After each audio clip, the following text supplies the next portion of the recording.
We have to might as well get it out of our systems right at this moment. Apparently it's our wedding anniversary. Oh, God. Yeah. Well, it's actually 30 years to the day we met. And then we got married a year later. Well, you said we got married a year to the day we met, so... Okay, so it's about the same. So, and by the way, we're not married now, and I...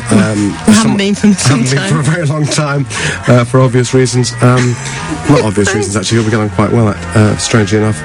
But it has to be said that in the course of the next 2 hours, while we discuss the new Ian Curtis biography and music in general, I reserve the right to treat you as a hostile witness. Okay. Okay, because we do occasionally have arguments. Oh, well, let's hope we have one today. Well, particularly about music, because I always think you have no taste in music, but you think you have no taste in... Exactly. That doesn't mean that Lindsay thinks she has no taste in music. She thinks I have no taste in music. No, I think mine is superior You think yours is superior? I mean, it's proven, actually. It is proven. Apart from writing the new Ian Curtis biography, or co-writing it, Lindsay also has her own separate career to her former husband in music.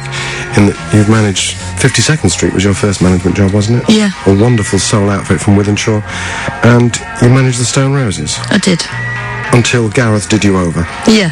Yes, and if you're listening and you don't think that Gareth's a member of the Stone Roses, he wasn't. He was the legendary maniac who managed them at the latter stage of their career. And made them a lot of money. I know. Didn't make you any money though, didn't it? £1,000. You got £1,000. And I got them the deal. And you got them the deal. But that was it.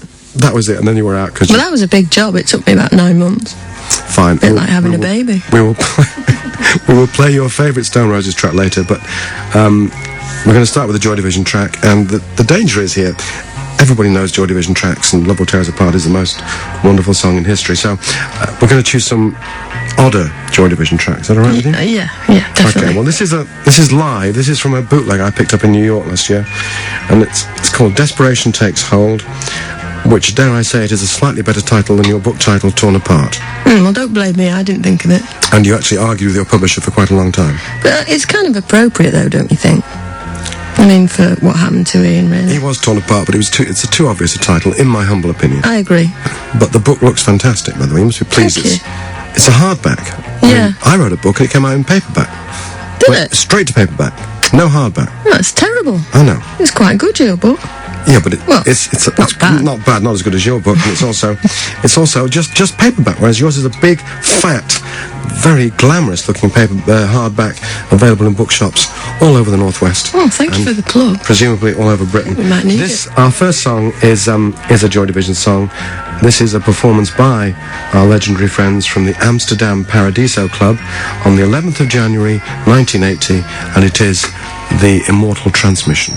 That was Dutch people clapping. That was the crowd in the Paradiso in Amsterdam on the 11th of January 1980. You're listening to Anthony Wilson Sunday Roast on XFM Manchester.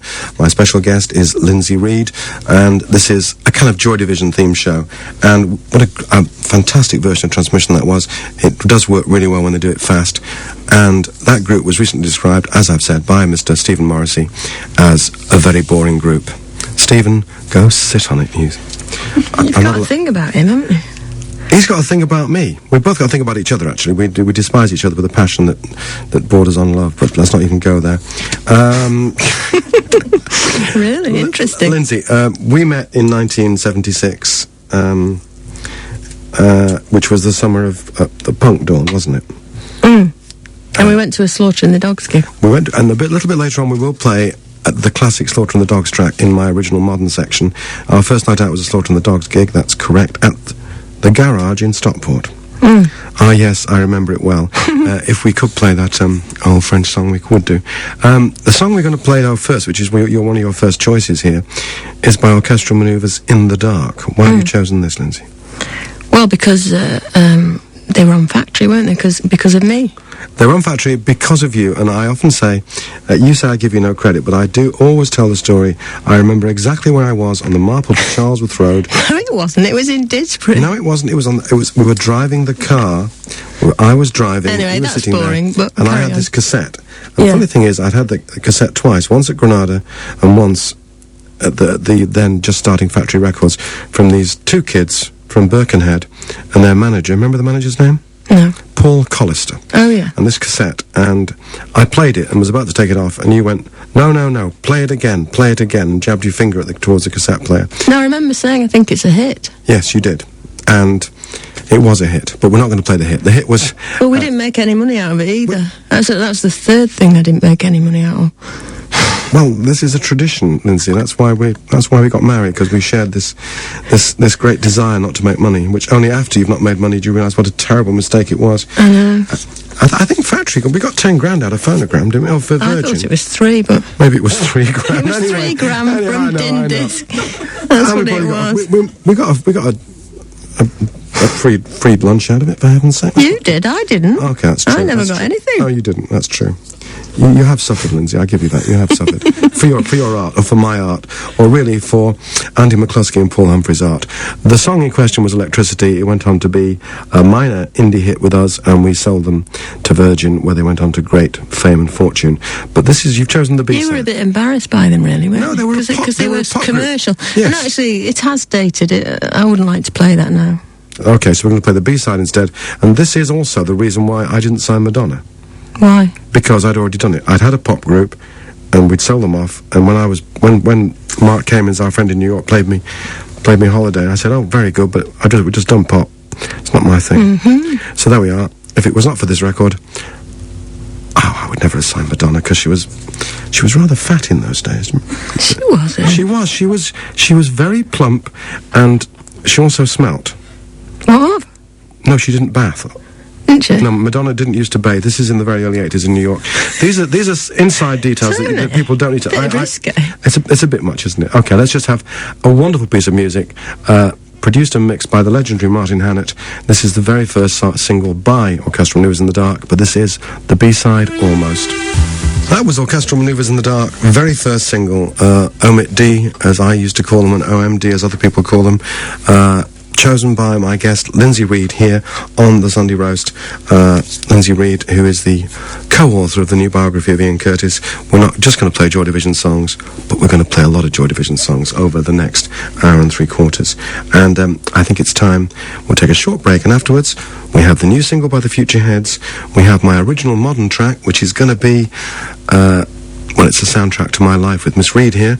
It was the first band we ever saw together on our first night out. It's Slaughter and the Dogs and the legendary Cranked Up Really High, and then a bit of Neil Young even. That was the Future Heads. They're playing Manchester's Academy on June the 2nd, and I was going to ask, what the heck did that sound like at the beginning, particularly? It was so redolent of something, and I know that my guest here on Sunday Roast Next FM Manchester, Lindsay Reade, you knew it was something, didn't you? And then you got it. And then we've got it. It sounds like The Clash, mid to late period Clash, that Mick Jones guitar slash, and I do believe, by the way, and Clash fans, do not email me, anthony.wilson@xfm.co.uk, but Mick Jones subverted The Clash. He was always a rock and roller, and he turned them into a rock and roll band when they were the punk band. I know Strummer was a diplomat's son, but nevertheless they were the great punk band until Mick Jones turned them into a rock band. And now the Future Heads have turned into a Mick Jones-style rock band, and that was their single... Skip to the End, and we should have perhaps skipped to the end quicker. I didn't want to say that. It was all right. It was, yes. At the moment, I'm very at ease with the fact that Primal Scream sound like the Rolling Stones, because that's great. But the Future Heads sounding like the Clash. Do we need that? Maybe they do. Maybe they do. Maybe they do. So, what's the next track we're going to play? Oh, this is going to be our original modern. This is Manchester Classics, and I promised I'd play. Some memory of our first date, which was how many years ago today? 30. 30 years ago today, our first date. This show is so romantic, isn't it, really? Isn't it? Isn't life strange? Isn't life absolutely odd? Who would have thought that? Stranger than fiction. Stranger fiction. And the reason... let's not establish how we met, because that would probably get you put in jail, although the statute of limitations probably doesn't apply to that. You're smiling, but you know what I mean, don't you? Quiet, get on. Quiet, get on, keep Move moving. Okay, and then we were going to go out on this Saturday night, and I got a phone call from this geezer called Martin Hannett, later to become a famous producer, and finally to die when he put on an extra 10 stone and his heart exploded in the early 90s. And this guy said, you've got to go to the garage in Stockport. Who, Martin? Yes. There's a band playing. You've got to go and see them, Slaughtering the Dogs. Right. And this was 3 weeks before the Sex Pistols gig in Manchester, the first gig, wasn't it? Do you remember?